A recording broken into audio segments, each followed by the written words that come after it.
Turner. Bryan Turner. And Bryan, where were you born?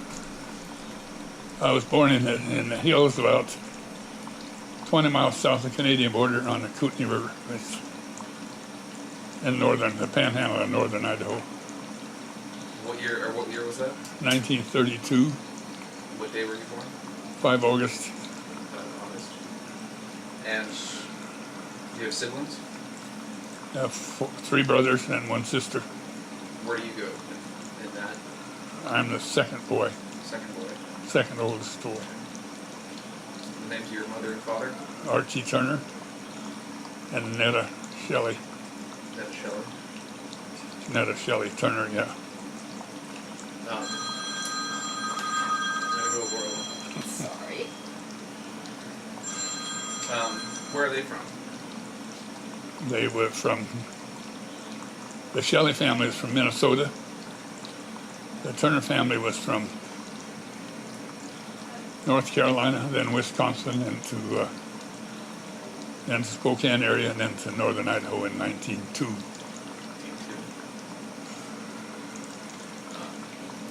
They settled out on a place now called Turner Hill. They bought out a homestead and started a small dairy farm in there. In about 1910, a bunch of the country burned over, and they started alfalfa fields and built barns and raised cattle, raised dairy cattle. So mostly farmers? Yeah, it was all farmers. As the valley land began to be diked and cleared in 1920, then the changes began to occur. The taxes went up, and the small family farms were pretty well run out because of the heavy equipment come in, and they no longer could farm with horses. And so it began to be pretty much of a subsistence type farming, very, very poverty stricken. My folks bought a what they called a stump ranch in probably 1929, right after the Depression. It could never be a success because it was just way more work, undercapitalized, and you didn't have enough cleared land. So they'd run a few milk cows out in the brush. It was open range then, and they'd turn them loose in the morning in the summertime, and they'd run the country trying to find enough brush and grass and whatnot to eat. And then my brother and I'd take an old bay horse and go hunt them up in the evening and go bring them back in and have them milked. So you didn't feed them? I mean, you didn't feed them pre-prepared hay or food? Not in the summertime. They just had the open range. And we tried to cut enough hay off the cleared land to put up enough to feed them through the winter. In the early days, they'd go down in the marshlands and cut wild hay, thistles and bulrushes and everything else, and use that, stack it up, feed that to them in the wintertime. Then, of course, in the spring, when the snow ran off, then everything would flood. So you'd have cattle down there out on high river banks and islands. You'd have to go out and swim them back to the hills. Cattle like swimming? Well, not very much, no. There had to be mosquitoes to could carry one off. And back then there was still wild Indian ponies and whatnot ran loose, so it was pretty much the old Wild West. Yeah. I mean, you were born with no electricity, right? Oh no, there was no electricity. How old were you when you first saw electricity? I was in the 4th grade. 4th grade. They brought in what they called REA then. It was Rural Electrification System. It was under the Roosevelt administration. And they began to strain power out through the farms in the rural areas. We moved up to the homestead from the folks' place that they had bought that didn't work. Moved back to Grandpa's homestead, and they had lights in there, and we thought had one light bulb in each room. And this was the Shelleys? No, this is back to the Turner homestead. Oh, the Turner homestead, okay. The Shelley homestead, well, it wasn't a homestead. It was purchased a piece of land up on a rock creek, about 3 or 4 miles away from my folks' place. Yeah. It was a little bit more successful because they had a little bit better land, and a lot of their kids stayed around later and contributed, bought land around the old folks' place. And so it was kind of a going concern for a while. Yeah. That's pretty crazy that you live so near to them. Yeah, Only 3 or 4 miles away, you know. well, that was quite a ways in them days. Yeah. But even thinking of, you know, Shelley and Tom, you know, that Yeah, was, you know, right. you know, more than 4 miles away. I don't. You guys both lived in Kirkland, I guess, so it wasn't too far. But, Yeah. And you only 4 miles away to meet your wife. How long? So, when did you first meet Pat? We first met in high school. When we lived out in District 4, which is where the homestead was, we rode the bus. We walked to grade school. Yeah. 3 miles down the track one way, and then next year was 3 miles down the track the other way. Different schools. But then when we got high school age, we had to ride the bus to town. Well, it was almost 3 miles from the ranch to the bus. So the first year, my brother rode a saddle horse up and left it at the highway and caught the bus. Left the horse on the highway. And left it in a barn up there. It was the neighbor's barn. Okay. And then the second year we drove up there till the roads got bad. And then for some reason we moved to town. Yeah. Do you think your parents just got sick of stump farming? They went broke. They went broke. It was kind of. Yeah. The first winter Bert and I moved to town. We cleaned out an old chicken house that belonged to an old Norwegian friend. And actually put a bed and a stove in there and lived in that all winter. Just so you could go to school? Just so we could go to school, yeah. What, did you find going to school painful, hard? Did you want to go? Yeah, I wanted to go to school. Yeah. Mostly because my mother said you can got a chance when you get to be high school age, you can either go to school or you can stay out here and milk cows. You'd rather go to school I'd than rather milk go to cows? school than milk cows. That's crazy. It might be switched nowadays. Yeah, Yeah. yeah. A lot of people might rather milk cows. School was good though. I learned a lot. You begin to figure out, that not everything is stump ranches and doing things. It's funny when you grow up in the hills, you don't know you can't do things. So you just go ahead and do them. Well, then when you start reading the books, it tells you all the reasons you can't do it like this. You got to do it right. Yeah. It makes it more, makes it more complicated. But I did well in school. I liked it. And I was ready to graduate except for one course of vocational agriculture in my senior year. So I had 4 study halls. And they wouldn't let me go to work. I had to go sit in them 4 study halls all day. Well, Pat happened to be, the library was right off the study hall. Yeah. So I went back and helped her do her library work. Help. And I almost helped her so much she didn't graduate. A lot of help. And then she was a year behind me. Yeah. So the fall I graduated, the spring I graduated, we thought we were going to be drafted into the Korean War, so we took off and went fishing. Is that really the reason you guys... Is this the going into the hills, or is this a different trip? No, that was just, Elmer and I, we got out of high school and worked for a couple of months and decided to go fishing, so we just gathered up some backpack and headed into the hills and went fishing. And then to avoid the Korean War, or is it just a... Oh, we just thought we was going to be drafted. We were just a bunch of kids dinging around. We come back out of the hills in time to get jobs in harvest, which was about the only money a kid could make driving truck and whatnot. So after harvest is over, then we went back up in the hills and went on fur trapping expedition. Okay.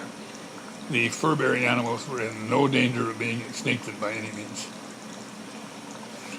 But we stayed up there for probably 3 months on snowshoes, probably 10, 12 feet of snow.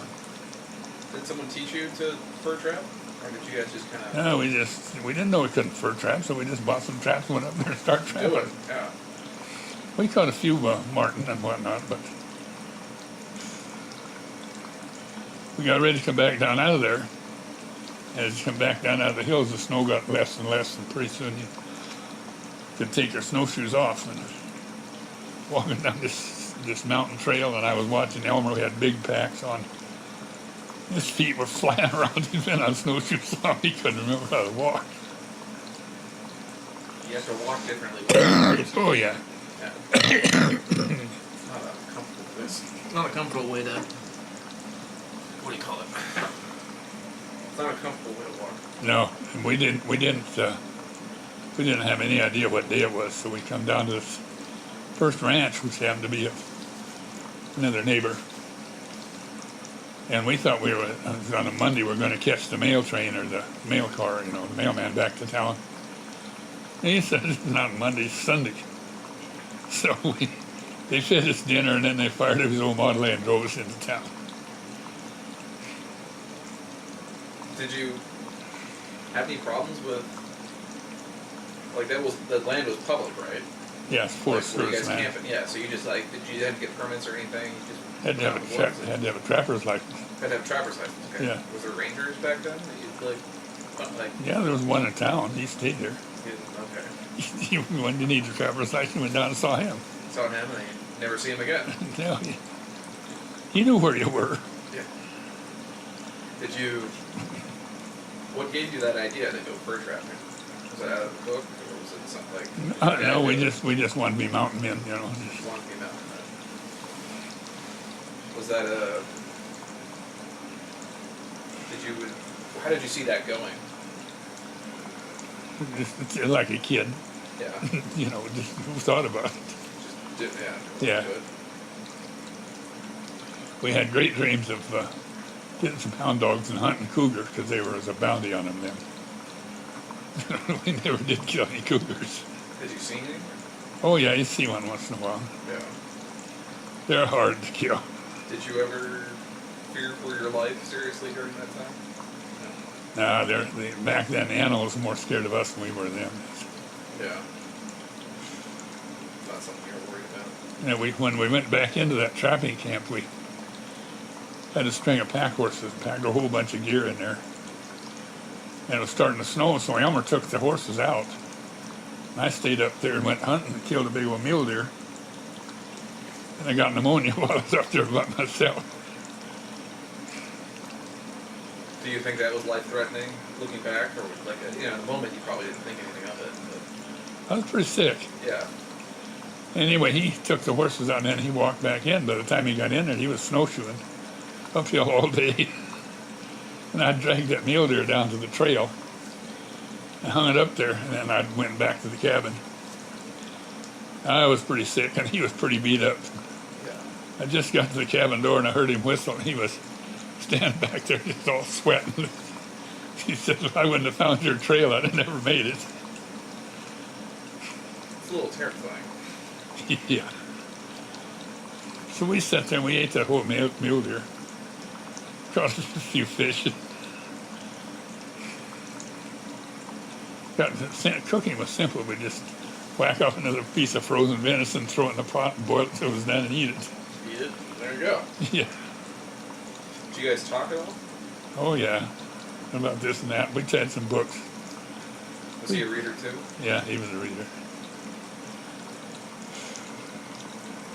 You wouldn't think, like nowadays, anyone that would go fur trapping that I know of, they wouldn't be readers. But you guys didn't have any. There wasn't any kind of stigma about being nerds or bookies or whatever. No, you guys just read. We didn't care what people thought. Yeah. There was town kids, they were a different bunch of people, but us hillbillies, we didn't care. Yeah. In fact, when we went to that neighbor took us into town that Sunday night. He dropped us off at a hotel. And we'd been up in the woods for 3 months, packed in there, our gear and our rifles, and stinking old furs, and got a room in a hotel and stayed in town. Yeah. What did you guys talk about during that 3 months? Oh, just about everything. I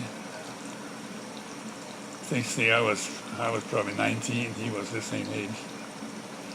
I don't remember, just...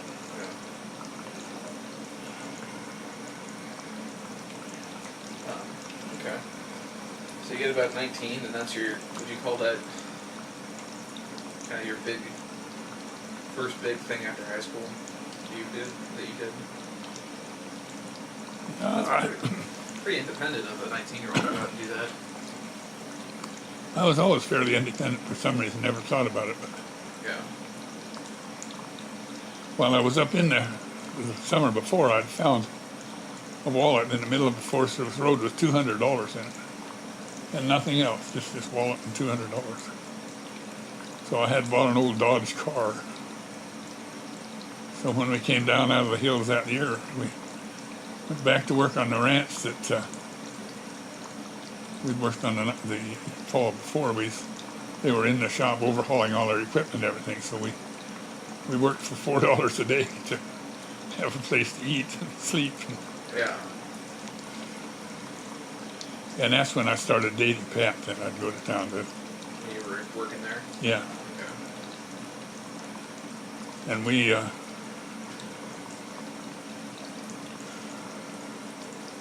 she moved to Spokane when she got out of school. When she graduated? Yeah. And I went down to that same rancher, sold his ranch in Idaho and moved down to Pendleton, Wyoming, Pendleton. Okay. And so we worked there all summer. You And and just you, or? no, Elmer went with me. We were buddies, and we'd worked for that same ranch for quite a while. Yeah. So when the harvest was over, then I came back to Spokane, and Pat and I got married. And Elmer stayed on there, I guess, for another year in Butter Creek. Got the ranch? Yeah. Well, then Pat and I somehow decided that fall to go down to Wyoming because she had some people down there, so I built a trailer and threw all our wedding stuff in it and headed for Wyoming. Build the trailer? Yeah. What'd you build it out with? One old car front end and some boards and this and that. What kind of car were you driving at the time? 41 Mercury. Okay. I bought that down in Oregon when we were harvesting down there. And it had a rear main bearing that leaked. So every once in a while you'd have to peel out and burn the oil off the clutch so it wouldn't slip. And then once you got it so it wouldn't slip, then it'd grab you and it would rip the transmission out of it twice.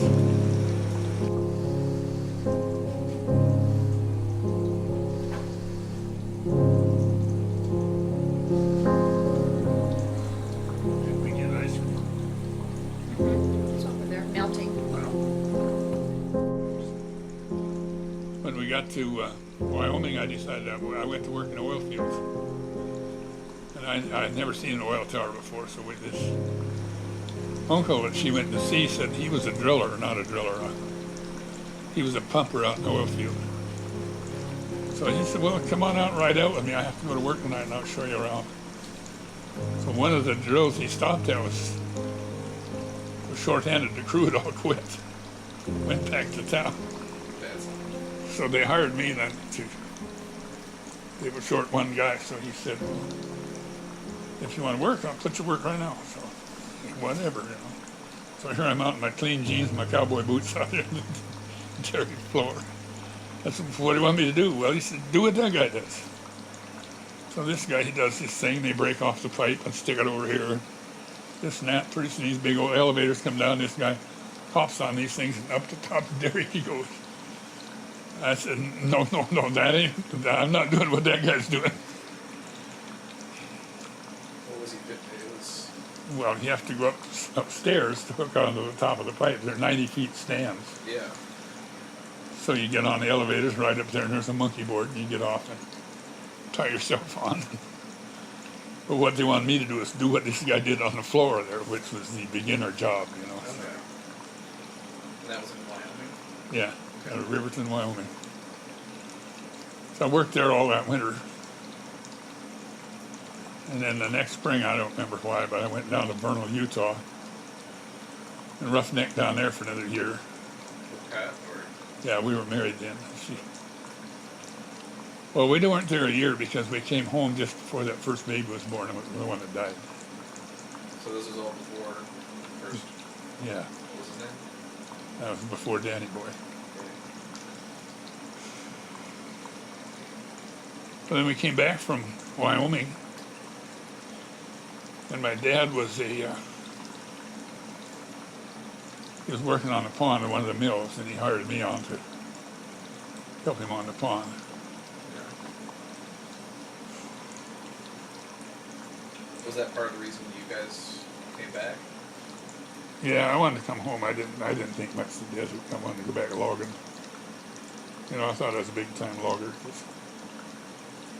because that's what we did when we was kids. You know, we cut wood, cut logs, and build a house and all that stuff. Yeah. So I wanted to be a logger. Yeah. So we came back then, and they had just started a pulp shipping operation. So everybody went to cutting jack pine pulp, which is another starvation operation. You know, and you couldn't. All flat tires and haywire and dead batteries and junk. This is your dad's operation? No, it was a family operation. Okay. I bought a truck and he bought a chainsaw, and we gathered up junk.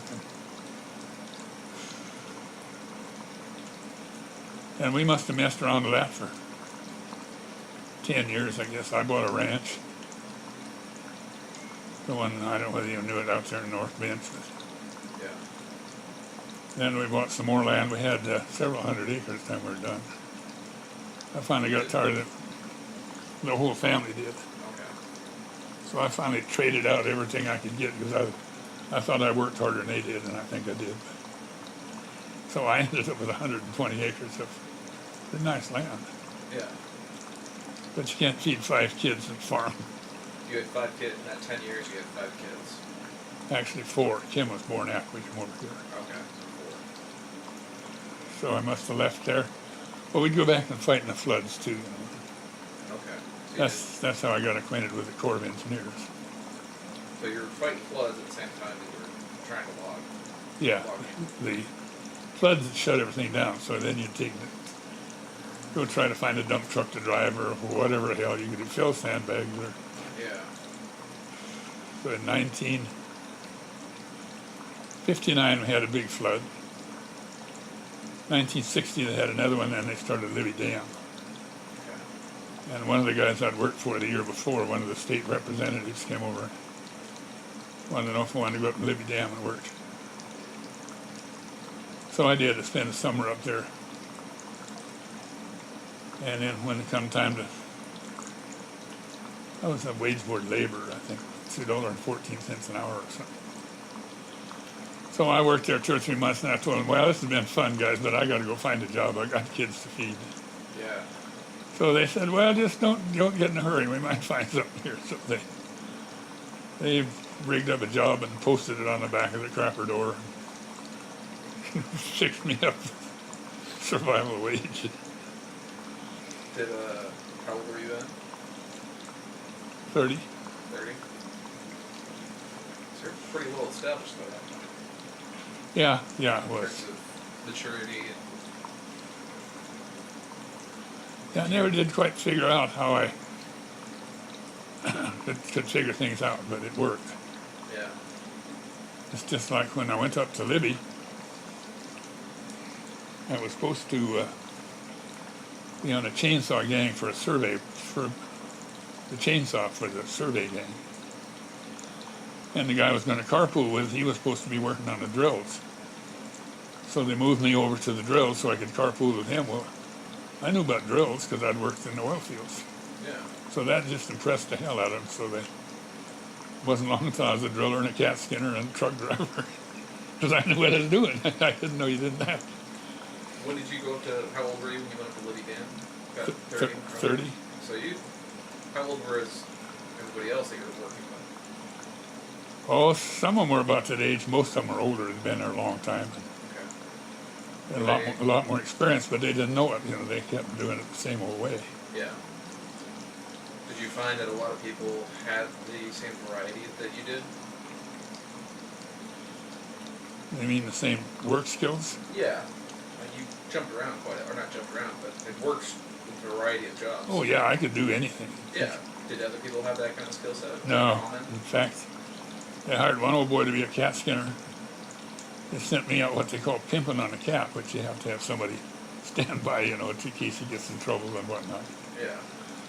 Well, this old boy must have worked for a half a day, probably got as far as me here at the hallway building a road down the side hill.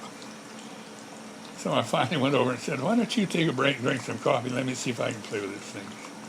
So I built him some road. So after that, he'd just drink coffee and I'd run his dozer for him and made him look good. Well, of course, it didn't take him long to find out about that. So they put him to drive a truck and gave me the dozer. Okay. Were you upset by that at all? No, it seemed to make sense to me. Wanted to get a road built, why screw around with them? Yeah. Some of them got a little bit upset. What are you trying to be a company man? Hell no, I'm just trying to get the work done. Who cares? Did you find a lot of people resisting that kind of work ethic? Not very often. Once in a while, some of the old boys would, but Yeah. the operations division, I knew that old boy. I'd worked for him on the floods. And he didn't put up with a bunch of bullshit like that. You can explain things to him in small words that even a Egyptian could understand. Pretty simple. I remember he decided to give me a driving test one day. So we had this big old 40-foot semi and I hooked up to a big old Mack truck. And he said, let's take this truck and go for a ride. So we headed out through the Tulies and he headed me down the dike, you know, which is, you know what a dike is. Oh, he says, this far enough, let's turn around and go back. And he's looking around. So I just cranked the boat back over the low boy down over the edge of the bank and took off the other way. He'd never seen that done before. He thought he had me in a real pickle. They didn't know you could do that? What was his plan? Just have you back up the entire way? I guess he was just going to see what I was going to do. That's the kind of guy he was. That's a lot of freedom and a lot of confidence. Yeah. Well, we've been driving trucks and dikes ever since we were little kids, you know. Yeah. The way to get off a dike is just back up and turn it real sharp and go down that sucker straight. It goes pretty fast, but if you get straight up and down, it won't tip over. Yeah. If you don't get straight up and down quick enough, it'll tip over and roll in the river. But otherwise than that, Been doing that so long. But yeah. Oh, yeah. It's like everything else. You get familiar with it. You know what you can do and what you can't. Yeah. So you went from Libby Dam, and were you living up at Libby Dam? Yeah, we rented a house up there. Okay, so you had Pat and kids. Yeah, there too. there's 4 kids then. Okay, so you were going home at night. Well, we rented a house at Libby for quite a while.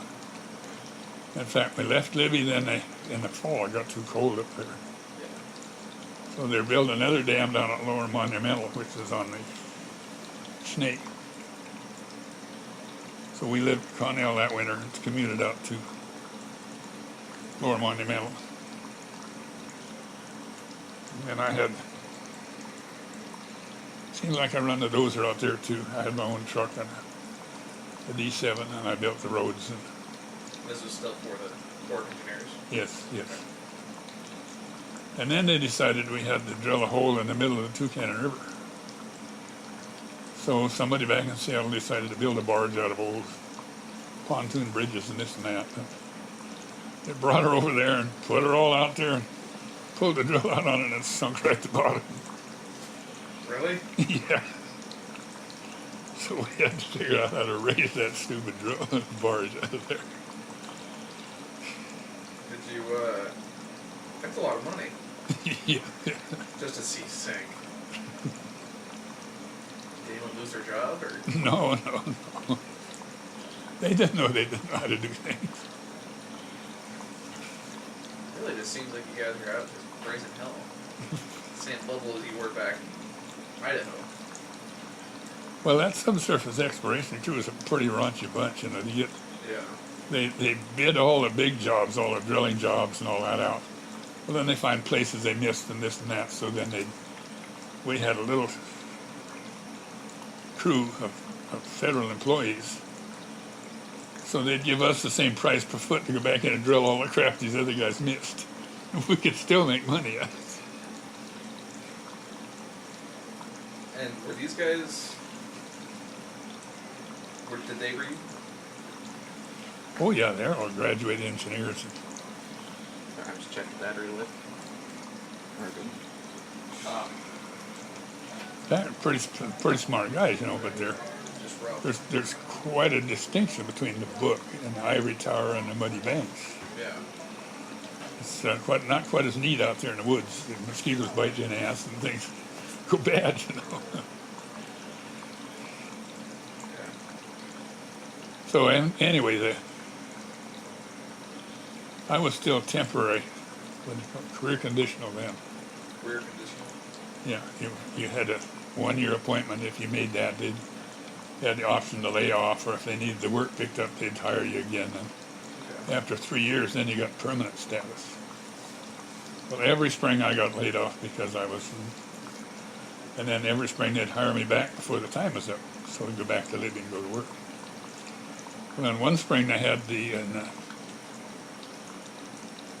63 blowdown, a big hurricane come through in Fort Lewis. And blew down a whole bunch of timber, and since I hadn't been in the woods, So this is, you guys have already moved to the west side.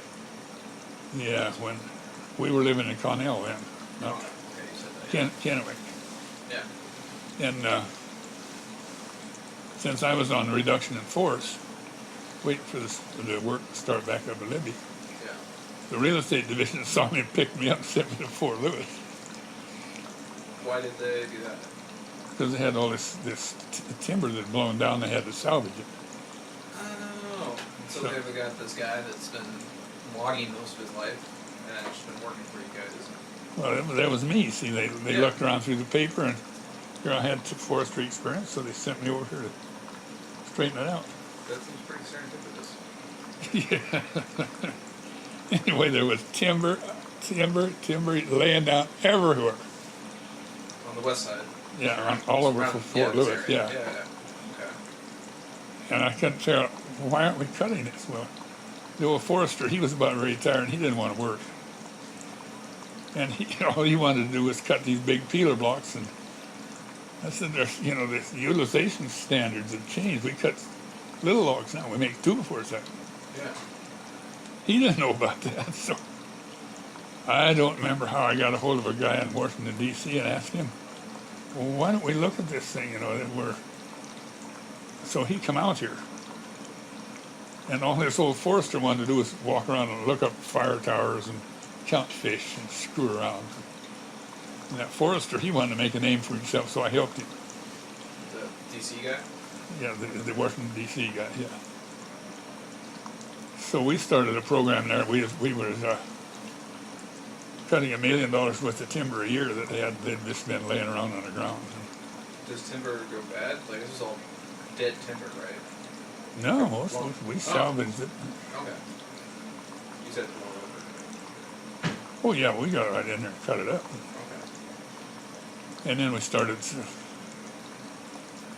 They finally they were working on a continuous forest inventory when that started, but they had a 10-year program. Hello. Hi. Good evening. Hi, Hi. Brian. Is that working or no? Waiting for I'm just you. gonna put new battery in your Okay. bags here. Where's the bags? You lost my batteries. It's low battery already, so I need to replace it. That's because John's talking too much.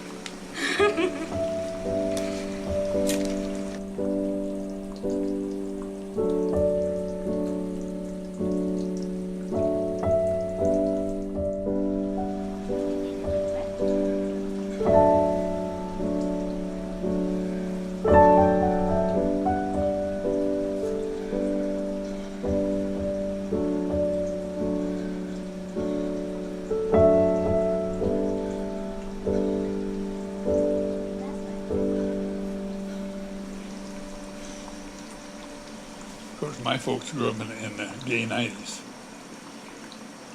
Bootlegs. Yeah, that's a crazy time. Oh, it was. It was. Whoa. That's insane. Yeah, Prohibition was in full swing. They told a story about, one of the Delbum guys had a hog farm. And he had his still right out in the middle of the hog pen because nobody wanted to go out there and check it out. One night, the booze was about ready for Saturday night, and the hogs ripped over the barrel. The hogs got drunk, and the loggers had to go home sober. The pigs got drunk? Yeah, they ate the mash and the whiskey. Drunk pigs.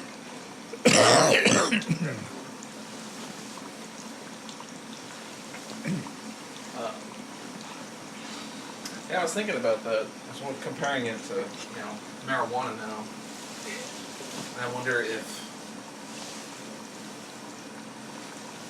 any reservations that I have about marijuana, like if it's similar to back then. Like if I had been born then, Yeah. would I have the same reservations about liquor back in the Prohibition days? Well, it's funny. I was thinking about that today. The substance isn't what's evil. It's our inability to be mature about it. A drink or two is not going to hurt anything. Yeah. 20 or 30 probably not so good. And we're kind of the same with money. How much money do we need? And then after we get more than we need, does that become evil to acquire more and take it away from other people that need it? That's a big question. It seems like we ought to be generous enough to share and get everybody kind of neighborly. I think that's my I want to talk, I don't have any money to share. But Yeah. So I think that's where people get butthurt about it, is that they feel that the people without have opinions and the people that have. And I think that's where it's usually the people who don't have anything that want the other people to share. But you think that if there's not enough people that have, that will want to share, so. Well, I'm not sure that's true. I think it's the people that have that they want just a little bit more. Yeah. And some generous people don't care. I've got enough, so why not help this guy? Maybe then he'd help somebody else. And we'd all prosper together. The rising tide brings up all boats. Yeah, exactly. Did you ever feel poor or destitute? Oh, yeah. We grew up so damn poor you could not believe. When did you realize that because you were poor and became an adult and were still poor? Oh, yeah. When did you realize that you had grown up poor?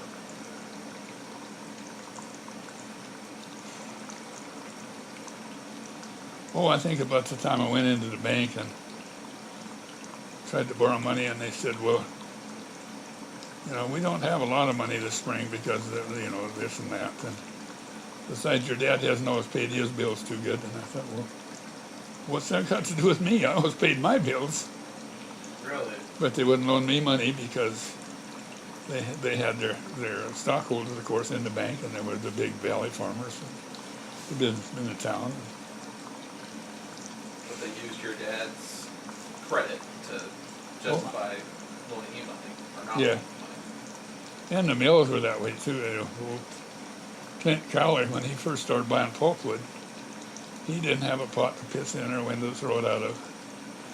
But he conned the bank into floating him a loan, and the only checks you could cash at Clint Cowley's if it said pulpwood on it.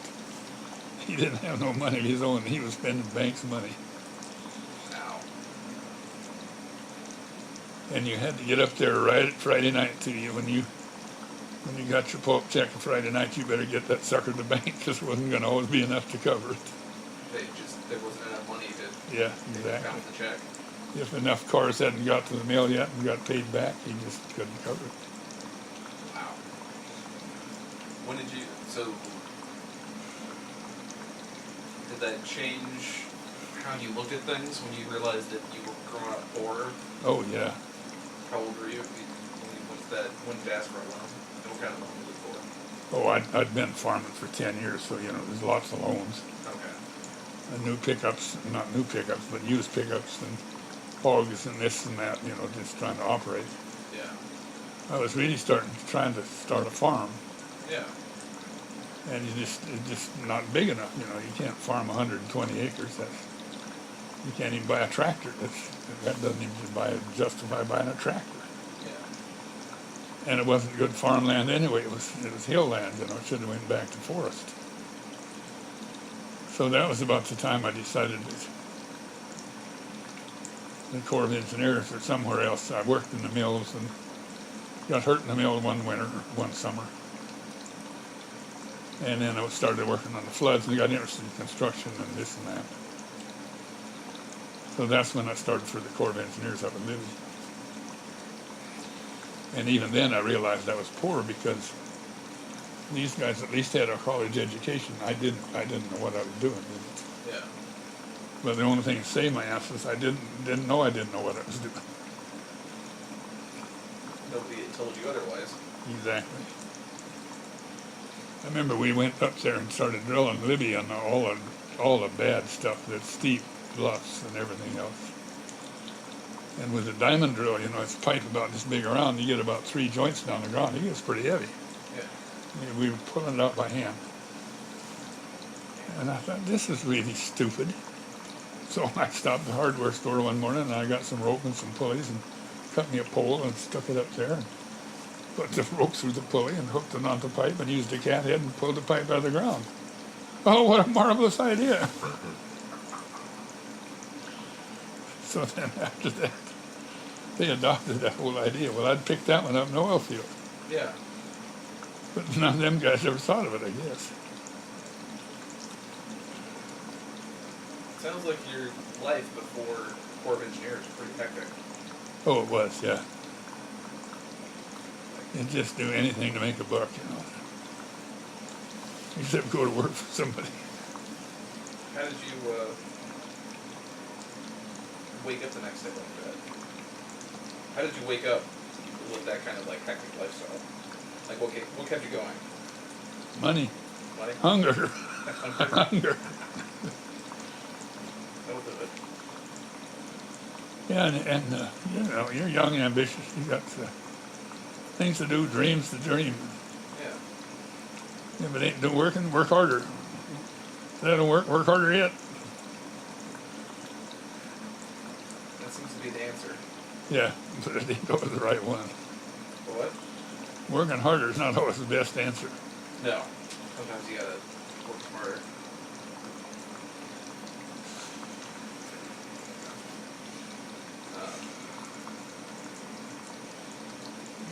Anyway, after I got to Fort Lewis, I was there 7 years, and I made a pretty good reputation there because I started out as a one-man band down there to salvage that timber. When I left, there was 7 people in that office. They had their own radio station and a fleet of trucks and a motor pool and everything else. Were you in charge of that department? Or? Yeah. Yeah, I put it together from scratch. Yeah. Even had to get my own phone system because I had an office down here in the hinterlands. And the Department of Defense still had World War II type phones, cranking, and they would have a hinge on a wall, and there were 2 desks face to face. So the guy shared the phone, he'd swing it over to this guy, and he'd swing it back. And it was, so I went to the communications people, and they said, nope, you can't have a phone. I said, bullshit. So I went out and got one, commercial. Set them on radio tower, told them where to go. It seems like you did a lot of asking for forgiveness, or what do you call it? It's better to ask for forgiveness than ask permission. Yeah, it's hard for them to attack something that works. Yeah. It's just really difficult.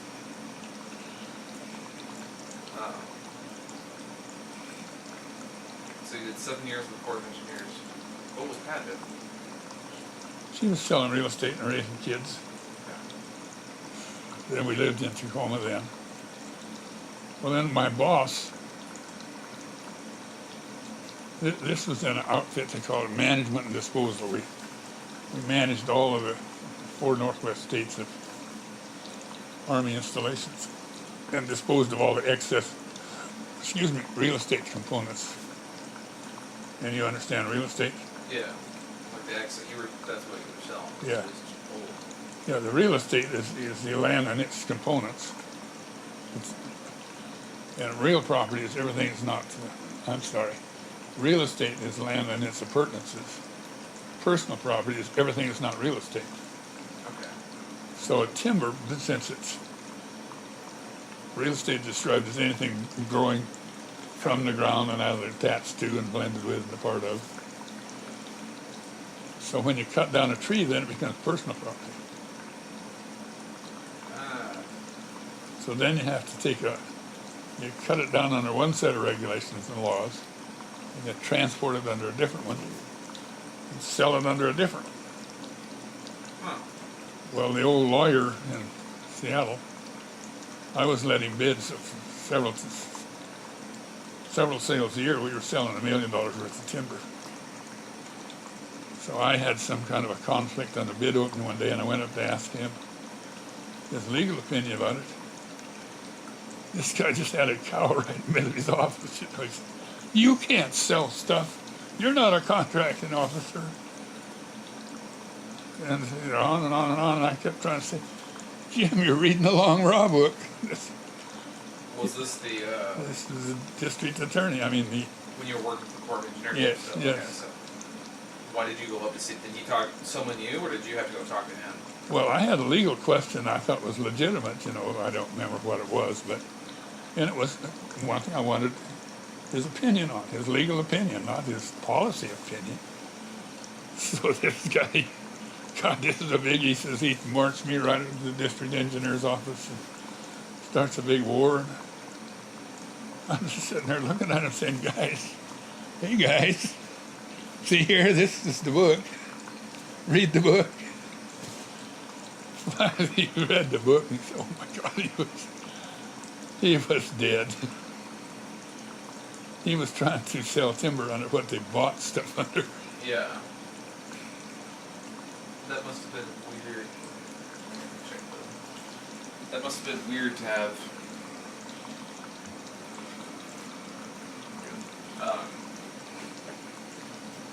And because at this point in time, you hadn't gotten to school yet. No. No, you were still. Yeah, I you don't still know. feel like a hick, like a Idaho kid. No, but then Like when you converse with people like a lawyer from Seattle, like did you feel like it was a different class? I started school and I got tired of the assholes asking me the question, where'd you go to school? Well, I'd say I didn't. Finally, I'd say I went to the school of hard knocks. And then finally I went to an appraisal course down in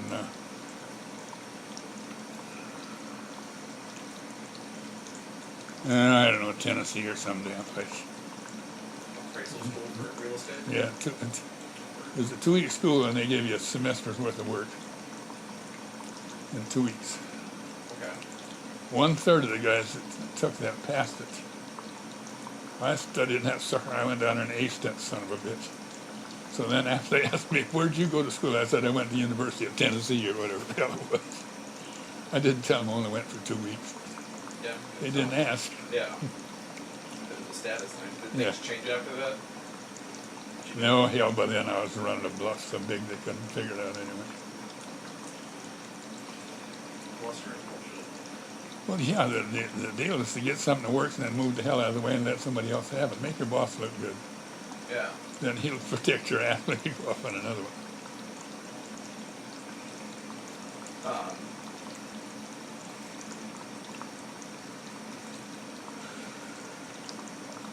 When did you decide?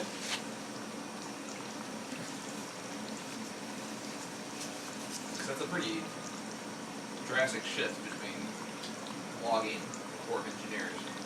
Like, was there an end goal? Like, your first goal, it sounded like it was making a farm. Yeah. You realized that wasn't really viable. You must have. Did you just decide to go into the darkness or go into the storm, or did you guys have a goal in mind after you decided that farming wasn't going to work out?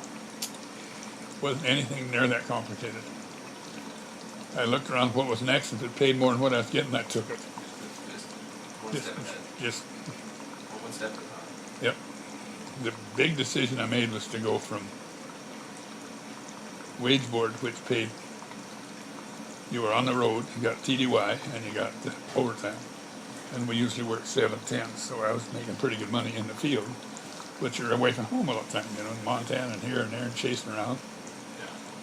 So when I went to Fort Lewis, that was a wage board. No, it was a GS-9, temporary position not to exceed 1 year.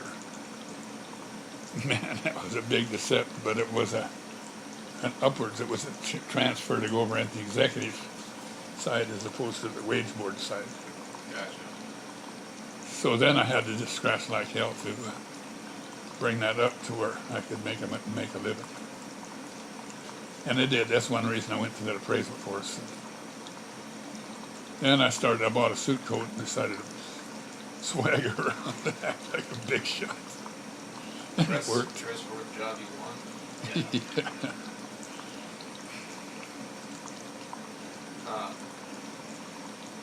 And all this time you were trying to feed 4 kids. Yeah.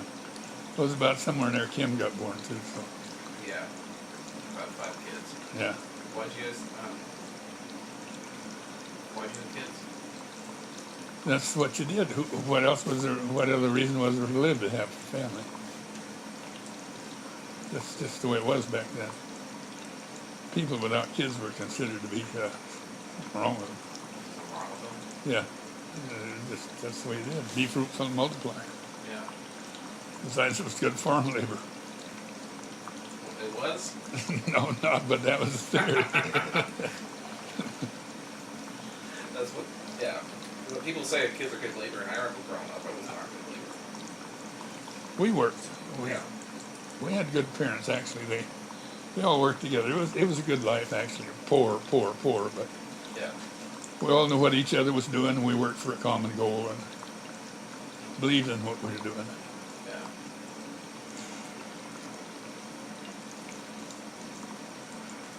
I was fascinated when I read your book about this concept that Archie grew up with you guys. Did you feel any kind of regret, like when you had to just work all the time? Like compared to what Archie was always around when you guys were growing up? No, it was all part of the common goal. Once in a while we didn't like to work. Yeah. Most of the time he didn't tell us what to do. You knew what you had to do. Yeah. And he usually wouldn't, if you'd ask him something, he'd look at you and say, what do you think? Because you know what, the kid asked the question, he's just trying to get him to get the old man to bless you out of it. You know better than to ask the question. So Hey, do I have to do this? what do you think? Yeah, what do you think? Is that pig going to get fed if you don't? That critical thinking that most people lack. Yeah, yeah. Which really sounds like it just comes down to a basic, just trying to feed yourself. Well, that's actually the difference between then and now, is that the younger generation knew what the old people were doing, knew where they went, knew what they did for work. And now they don't. Mark Toon was telling me the other day, he said his kid is 20 years old and he interviewed for some job in Seattle with a millionaire. And Mark said, I have no idea what they talk about and what he's doing. It's just something in computers. Yeah. And he said when that kid got done, he paid for that millionaire's lunch. And he said, you know, that millionaire will never remember a damn word that kid said, but he'll sure remember he paid for his lunch. Well, that's about the only connection you make now, whereas back in the olden days, you know, you knew what was going on, so you knew what the old man did, and he knew what you were doing. And I'm not sure we can bridge that gap, I bet. As fact, I'm not sure technology is going to turn us loose. It may eat our lunch. It's not gonna what? I think technology is going to ruin us.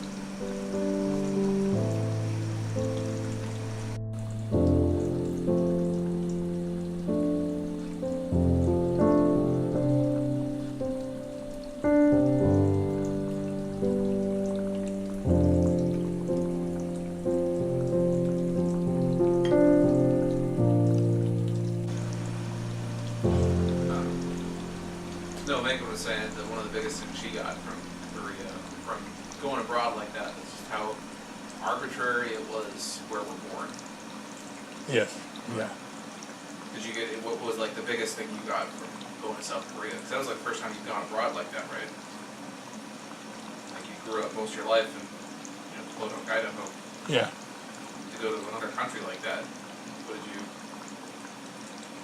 Well, I was trying to think if we'd been anywhere. We had been some. We traveled in Canada a little bit. But that was the first real overseas, yeah. It was just a total shock to see how much different people could be. Where we grew up, we had certain cultural norms. Yeah. And over there, the first thing you start doing is bowing. It's just, that's all they do. Wow. Yeah, very polite, very. And crowded. Oh man, people everywhere. Yeah. But that was a great experience. We just had a blast. The work was a total waste of time. But What were you doing over there? well, I was on the staff of the 6th Army Engineer, Okay. and I was one of his real estate people. And the status of forces agreement between the United States and Korea provided that they'd make land available for us when we helped them defeat the North. But as soon as it quit being used for military purposes, we were supposed to give it back. We had thousands and thousands and thousands of acres that we never give back. So I was supposed to fly around and inventory this land and take pictures and show that it hasn't been used for military purposes and turn it back. I spent 2 years flying around helicopters, took thousands of pictures, documented it, briefed his subordinate commanders. Finally finished up and had a recommendation of how many acres we'd give back, specifics, maps, everything. And I went to brief the commander-in-chief over there. The Sink was a 5-star general. He had a 4-star general who was his chief of staff. So one night we briefed the chief of staff, the 4-star general. He mumbled around me, well, we got to change this, change that, and do this and that and the other thing. So I kept 20 people up all night, changed that damn briefing for 8 o'clock the next morning, and that son of a bitch in 5-star wouldn't even listen to it. He said it's too controversial. So, What was so controversial about it? Army does not give up land. Army does not give up land. Wasn't that your entire job though? Was selling? Army does not give up land. Wasn't the land you were giving up here also Army, or was that federal? Here? Yeah. Like all the stuff that you were selling on this, like the United States. Well, we closed some down here, but selling real estate components, which is the trees. The land still stays there. Oh. So the land stays in Army. Yeah, well, it's not supposed to. That's unconstitutional as hell. Yeah. But the Army does not give up land. The Air Force will. We sold Glasgow Air Force Base, we sold Malmstrom, we sold but Army's just Army. Really? So I was so ticked off when that came down. I went to my boss and said, you better send me home before I get into real trouble. You didn't sell anything over there then? Total wasted 2 years. Just totally pissed 2 years up the wall. Big Wow. time. Helicopters don't run cheap. Yeah, no kidding. Take photos like that? Like, did you have a staff? Yeah, Yeah. I flew all over that damn country. It was a lot of fun. What an amazing opportunity. Like, you saw stuff that most Koreans probably don't even see. Yeah, yeah. Like, just in terms of unique landscapes and that point in time that will never ever be seen again. Like, that is, wow. Yeah, it was amazing, even the experience with the helicopters. One day I went with a general for some reason in his own plane. That pilot, most of the pilots, the peons, they take off like a fixed wing does, fly down the runway, and they're not rolling, but they're flying till they get ready to take off. Not that general. Hell, when he wound his up, he went straight up. He come roaring into a base, he come straight down, get the hell out of the way, I'm coming in. Wow. And a lot of them helicopter pilots were ladies. And they're good pilots. And we also had the chance to fly standby all over the Pacific. So whenever we get some leave and want to go somewhere, we just go down to the nearest airport and get on the first plane leaving town. We didn't care where it went. This was you and Pat. Yeah. And Deanna and Shelley and Kim. Yeah, sometimes Kim was there most of the time. Yeah. The other two don't. They got some tours, but not too much. It was strange. I'd never been quite that tied up in the military before. Yeah. Here I was a civilian, and over there I'm still a civilian, but they think the Army runs the world over there. So just like our Army, our engineer building was right across the parade ground from the Sink Salts, which looks like the White House. And every afternoon, them assholes would go out there and shoot off the cannon to close the base down. About every afternoon, they'd break the windows out of the engineers building. You think they're still doing that? I wouldn't be surprised. So one night, and when when the cannon goes off, then you're supposed to stop, get out of your car, and salute the flag while they retrieve colors. Yeah. Well, one night I just pulled over the edge of the street, sat there. This big old burly sergeant come up rapping on the window. Yes, sir. Well, by God, this is an Army base. You better get out of your car and stand up. So I explained to him what he could do to himself in a natural act. And he didn't know what to do. He'd never been talked to by a civilian like that. Did he assume that you were a soldier of some sort, or just assume? He's just an arrogant ass. Yeah. The Army, the Army's the Army. They just have some kind of a brain damage set or something. I think they drop most of them on their head when they're born. But it was quite a tradition. It was interesting. You seem. Do you have a very high opinion? You don't have a very high opinion of the Army, or at least a little frustrated with the Army. It sounds like. I'm a little frustrated with most large organizations as soon as they reach the point where they've forgotten what they're doing and they're just trying to self-preserve themselves. Yeah. And the Army's like that, been like that for years. The government's the same way. As soon as corporations are the same way. Get to a certain size, and Yeah. whatever got them to that point isn't going to work anymore. You've heard the story about when they got ready to bring a bunch of guys back from World War II. Had several shiploads, and they had a big building where they had to wait for their turn to get on a ship. Nothing to do, just sit there and wait and eat. Within 3 days, the movers and shakers had put together a formal organization and a formal request to have to hire more secretaries and get more typing equipment to survive waiting for the ship. Waiting to get off the ship? And waiting to get on. Oh, waiting to They get had to form an organization to wait.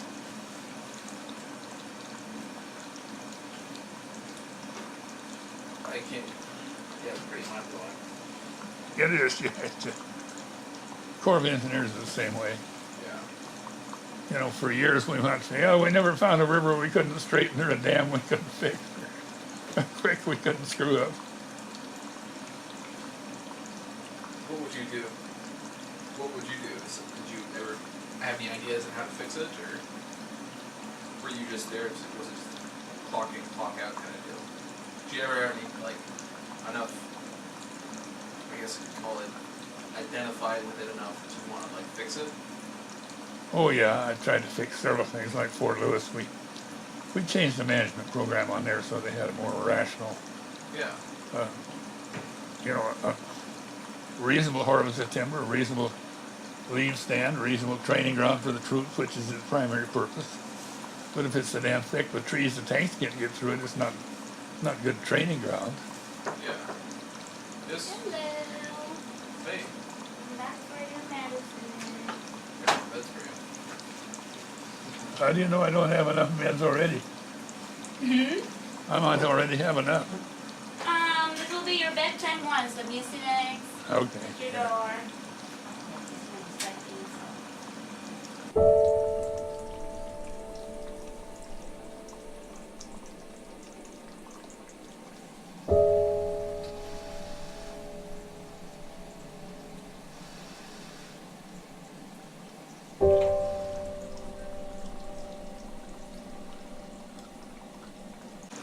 I found that when going to college, I was so tickled to be able to go and get a new book. Like economics. I had heard of economics. I knew maybe how to spell it. Yeah. But then to actually get the book and read about microeconomics and macroeconomics and where all I got all these numbers, I roared through them books like you wouldn't believe. And it was the same with new jobs. I loved it when I could get something else to do to figure out how to do it. And it was the same then when I moved over into executive ranks. Whole other world out here. You talk different, you act different, and you get treated different. And I loved it. Did you ever get bored? Was it boredom that drove you that way? Would you get bored with the job and then want to find something else to do? Oh, not very often. Yeah. I don't get bored very easy. There's too many other things to do. If this don't keep me busy, I'll go get 3 more, and then one of them will be. I usually had more than one job. One of them, was feeding the kids, and the other one was making tractors or building houses or. Yeah. But it takes I think it's that to have that confidence in yourself. You have to be open to trying out new things and experiencing new things. In order to do that, you have to have a pretty solid understanding of who you are, so you aren't afraid of losing who you are by trying other things or meeting new people or changing the way you act. Like you talk about changing from blue collar to executive. I would be afraid of losing myself by acting differently. You could always go back. What? You could always go back. Yeah. So that confidence, or I don't know what you call it. I think that's probably pretty rare. Wow, I never thought of it like that. In fact, when Lorella first met me, I asked her, I don't remember what I'd come up with, she said, as soon as you walked in the room, I wondered who this swaggering guy was. I didn't know I swaggered. But I always seemed to have that effect. But I never did understand why or even be aware of it, actually. Just who you are. Apparently. Yeah. But I sure had fun at it. Well, while you're trying all these new things and going from different social classes and reading about things and just finding interest in everything you do, what stayed constant? I think my salvation when I was 19. I got to get up every morning and start over again. Yeah. No matter how bad I screwed up yesterday, then he took care of all that. So I had a brand new day to start with. See what we can make of that. Some of them was pretty good, and some of them weren't so good. Did you ever doubt that? No, Did Pat? I don't think so. It just seems like too good a deal to doubt. Yeah. It's, anything short of that was the way we'd do it. And only God's perfect. That's the only way it's going to work, like He put it together.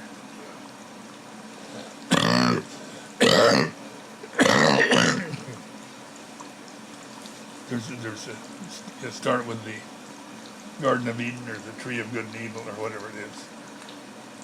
And you got a chance to go this way or that way or maybe a third way or 12 ways or different ways. But there's only one side that you know is right. And there's only one way that'll make it work, that's because He lets it work. You can't do it by yourself. Do you ever feel like you were going against that? Oh yeah, all the time. All the time? After all, He made us imperfect. So you can't help but go against it. So you get up the next morning and say, well, I screwed that up, might as well start another one. You're already imperfect, why not? Why lament about it? Lament about it? Cry about it? Well, yeah, you know you're not going to do it right. Yeah. But you might learn something. The world might be a little bit better place if you come back, accept His forgiveness, and go out and have another shot at it. Otherwise, you're going to be so afraid you're going to make a mistake, you can't do anything. So you wouldn't call yourself a perfectionist? Hardly. Yeah. Hardly.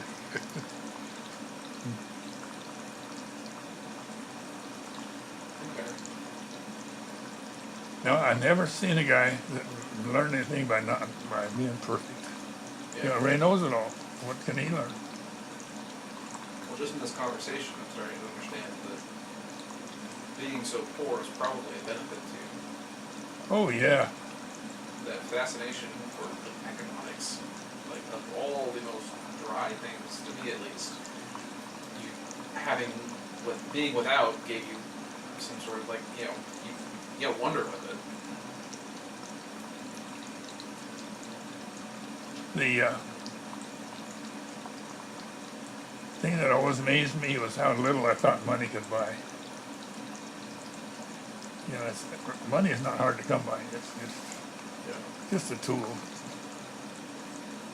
It's when it becomes its means to its own end that it gets in the way. And then once you get it, you're afraid to spend it. Yeah. So if you're just using it for a tool, just like a socket wrench or a hammer, well, you can always go get another hammer.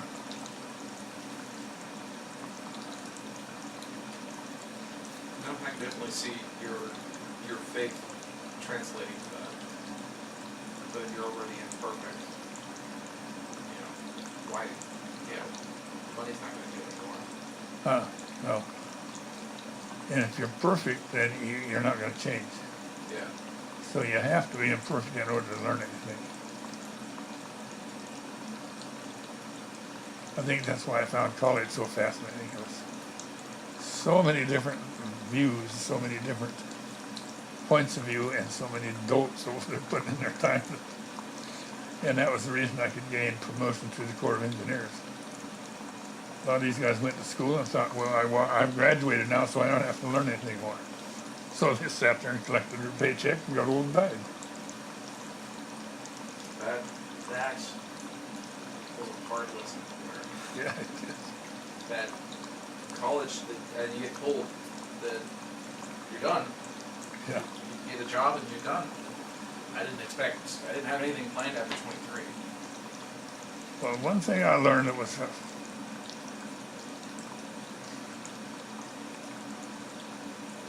I forgot what I was going to say. College. Something you learned. The graduation from college is not the door, it's the door open, it's the door out, not the door in. Yeah. How old were you when you went to college?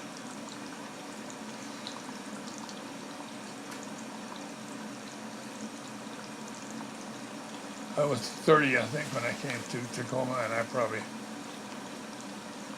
learned to fly. Helicopter?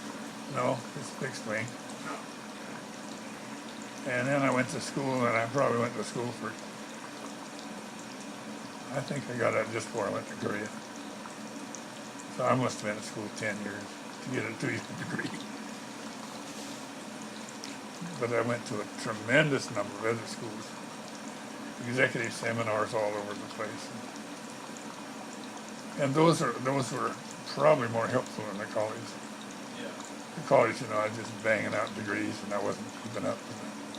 By the time I graduated my associate degree, I had lawyers working for me, and that didn't seem to make a hell of a lot of sense.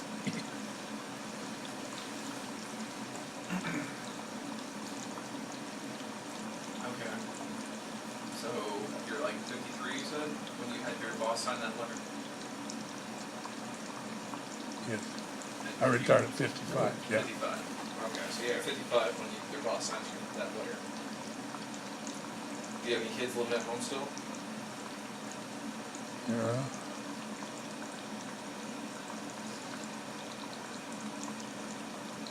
See what else? We lived in Seattle. We lived out in Kirkland. Yeah, I think Deanna might have been married.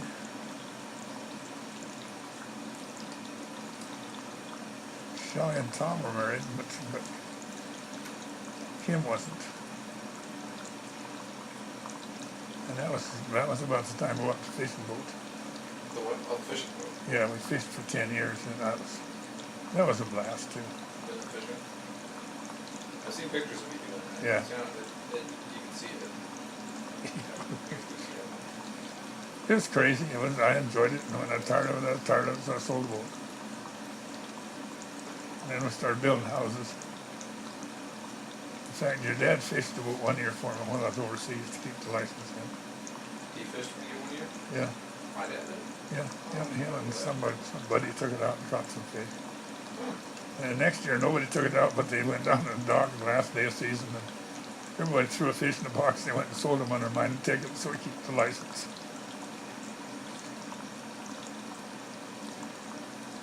Oh, you let him borrow the boat?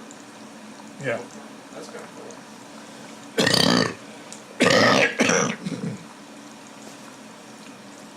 Yeah, I think he had a buddy named Eric.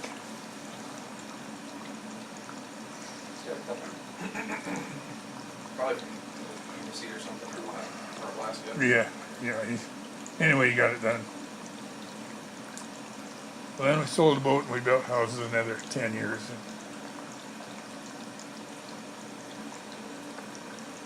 So 55 to 65 you're building houses.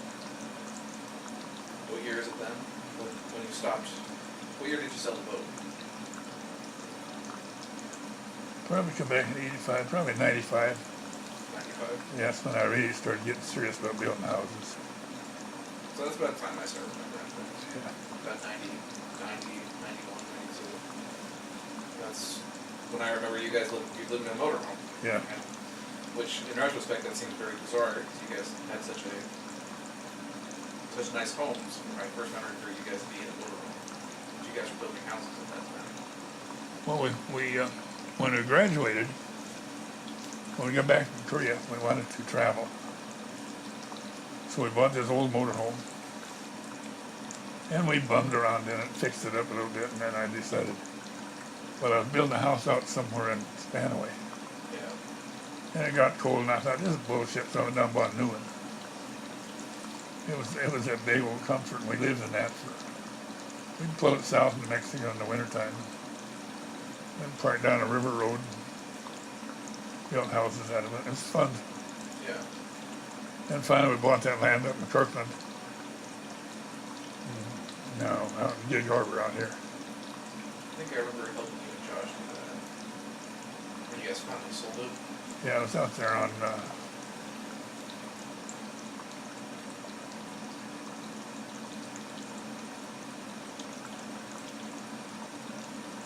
I forgot the name of the place. But we had 3 houses there. I built one custom and 2 specs, and had a boat launch ramp down on the bay, and it was a nice place. Yeah. Had a great big shop out there. So by that time, all of your kids moved out. For the most Yeah, part. yeah. What was your biggest concern about kids being young? Or kids getting to an adult age, getting to my age, like getting married and having kids? How was that feeling like to watch kids go through what you had just gone through? I remember thinking, well, if we can manage to keep me in school and out of jail and off of drugs, we're doing pretty good. Yeah. And then I tried to make the transition starting 16, 17. Take a page from my old man's book. What do you think? You know, don't try to lay it on me, man. You make up your mind. Yeah. And it better be right, too. So you were turning, about 15, 16, you were turning that around on them? Yes. They Yes. started thinking for themselves. That's important. That's probably the biggest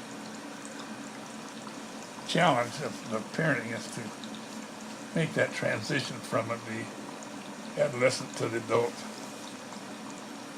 And you can't be too judgmental. Sometimes you got to hit them, and sometimes you got to kiss them. But whatever it takes for them, not what makes you feel good, but what makes them go the right direction. And the real key to that is to get a good woman, because they're smarter than you are. Who'd you worry about the most?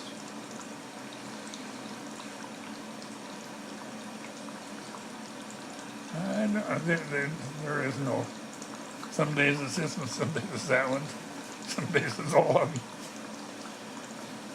Some days you just, I remember one time I came home from work, sunny afternoon, birds singing, doors open, cars up and down the damn driveway, stereos playing, and I went in the house and got a bottle of wine and my wife and my motorhome and drove down out on the beach and sat down there and got drunk.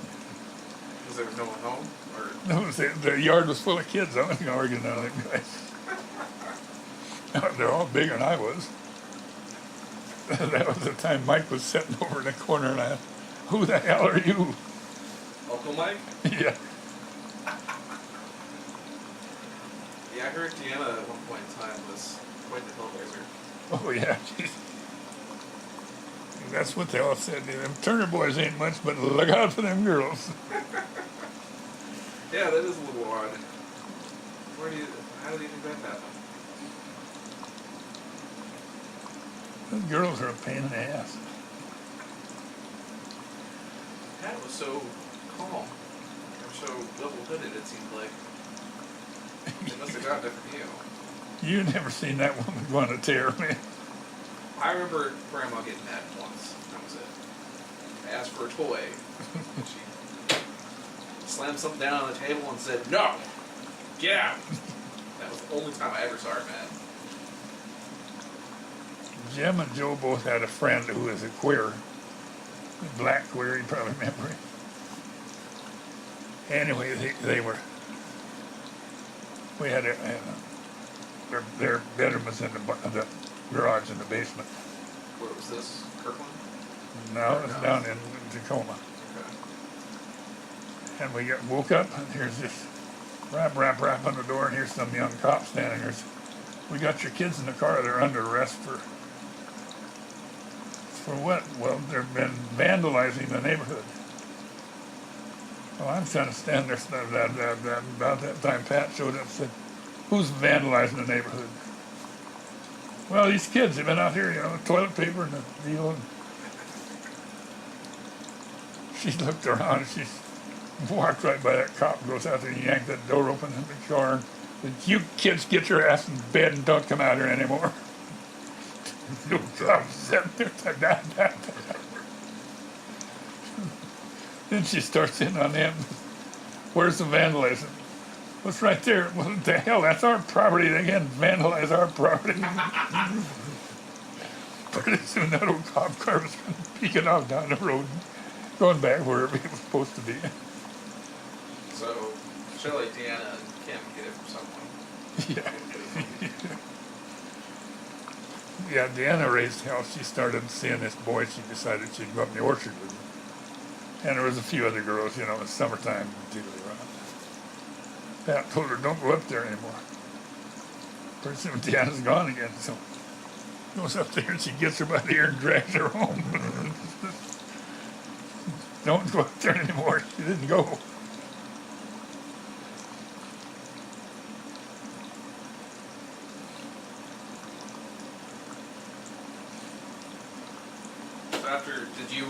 So after they were like, after Kim moves out, did you have empty nest syndrome or anything like that? No, I loved it. We went to Korea and told them we were going to Germany. It didn't work. Yeah. But you were pretty happy to be on your own again. Yeah, it was. Empty nest is good. Yeah. It's a chance to reacquaint. I had this, I've got a few friends that still live with their parents and stuff like that. There seems to be a definite problem in my generation with liking their parents too much. I was talking to someone the other day, there's almost like you have to hate your parents a certain amount. Huh. Or, you want to move out, you want to live on your own, but my generation seems to. No, I never did have any trouble. I wanted to move out early. Did. You did want to move out early? Yeah. Yeah. As soon as I got out of high school, I was gone. Yeah. I had too many things to do. I didn't.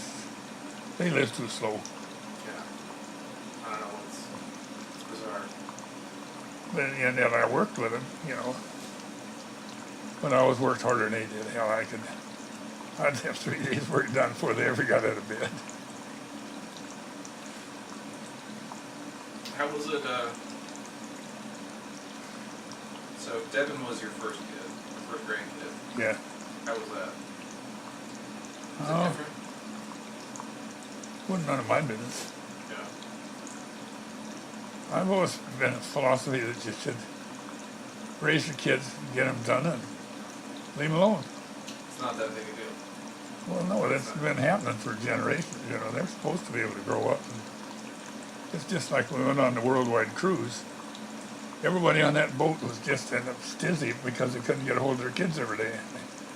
They asked me, how do you do it? And I said, hell, I left them stringing of ports or call. If they need me, they'll call me. If they still needed help, I'd be home helping them. Yeah.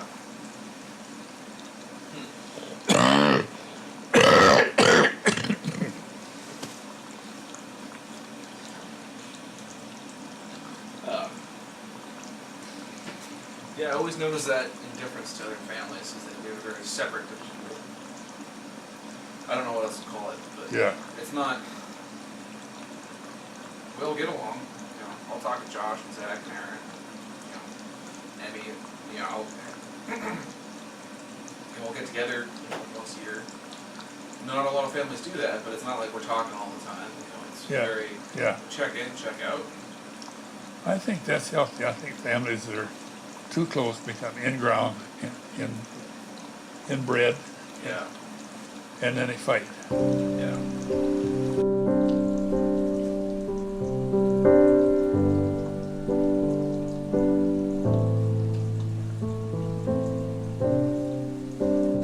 Sounds good. Good. Yeah. See how they're all after my body, John? Them? Yeah, she's after my body, you can tell. Maybe it might be on one side of the thing.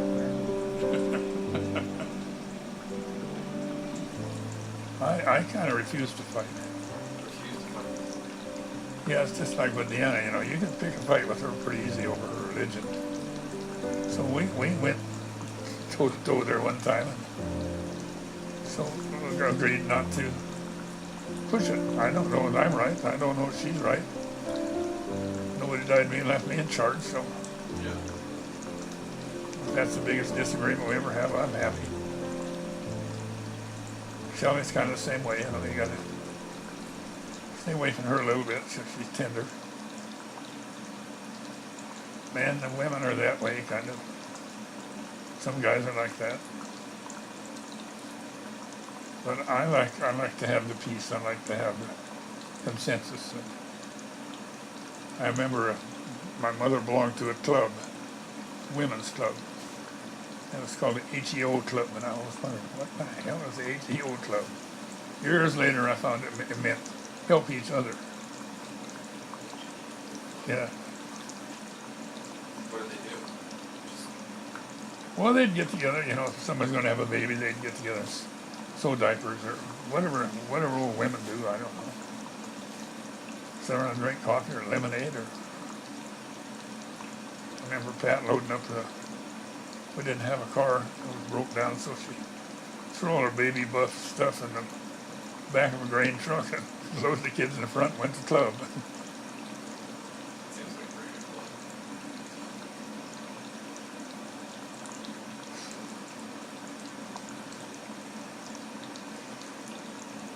Okay. One thing when I was visiting you writing the book, I remember you talking about, after Pat and meeting Lorella, and how you kind of saw this, and being in their assisted living home, how you saw yourself as like, or you and Lorella and people your age, pioneering past a marriage death, really. Yeah, yes. No one's really lived that as long as you guys have, and the longer more time, more affluent we become, we start living longer, and Yes. relationships take on a whole new toll, or new tone. They do, So yeah. you were trying to figure out how you keep going, and because you had nowhere else to go on. Your dad didn't get remarried after, Well, he died. He died first, yeah. So the other way around. Well, there's a great many people out there, the women especially, don't want to train another husband. Because the husband gets really the better deal of it Yeah. in this day and age because he don't have any cows to milk. He comes home and sets his ass down and watches television, and she gets to do all the work. At least that's the way it works in my house. Yeah. That seems pretty right. But men seem to want to train or be trained, I guess you could say. I'm not really sure I understand the next generation down from me. Well, maybe 2 generations down, but down into from your age on down into millennials and I don't know what they're doing. But I have a great deal of faith that they'll figure it out. What did you learn? Obviously, you could have easily just given up after Pat died, put yourself in a nursing home, just given up. What did you learn from keeping going?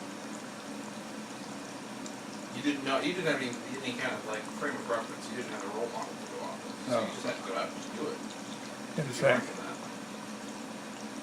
when she first started getting sick, I started reading. There's quite a bit of information out there if you care to dig it out, and it's hard to dig. Yeah. Because the medical profession does one thing, the mental health profession does another, religion does another. So you can get all tangled up in this same merry-go-round we was out here yesterday where we had a great deal more noise than we had heat. Yeah. So I kind of sorted around through all that. And I had studied quite a bit of psychology before. There was a guy named Maslow called, Hierarchy of needs. yeah. And I always thought that kind of made some kind of sense. So when you have a dichotomy like when Pat died and Lorella's husband died, it was just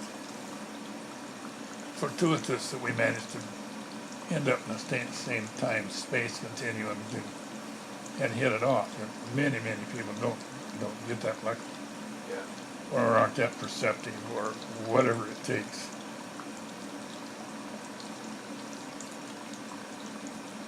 But the bottom line is, I feel, as long as you don't figure yourself perfect, you got a chance to learn something. If you figure yourself perfect, you're not looking to learn anything. You're looking to impose your perfection on everybody else, and that just makes you lonely.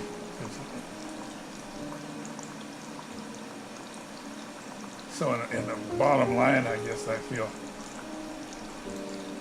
like the luckiest guy in the world. Like you said twice. Say what? Like you said, got the right one twice. Yeah. And a lot of other things too, just, you know, I've had so many breaks and things that worked so good for me.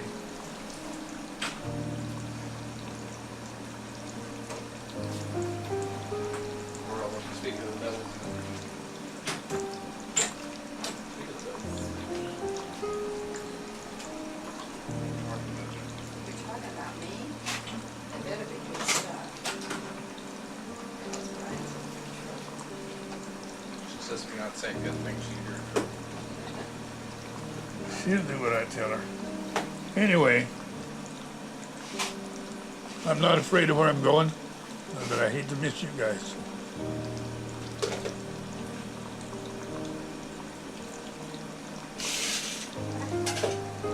How you doing there, beautiful lady? Good. Some water. Got your ice cream. And I'm gonna eat it too. Right. Go right ahead. We're used to that. More ice cream. Yeah, yeah, it's pretty much the norm for here. Nurse says, or get on the side. Yeah. You want this now? Yeah. Whoops. Uh-oh. That didn't get recorded, did it? Right. Bad, Brian. Oh, that's a much better note to hand. All right, we're done.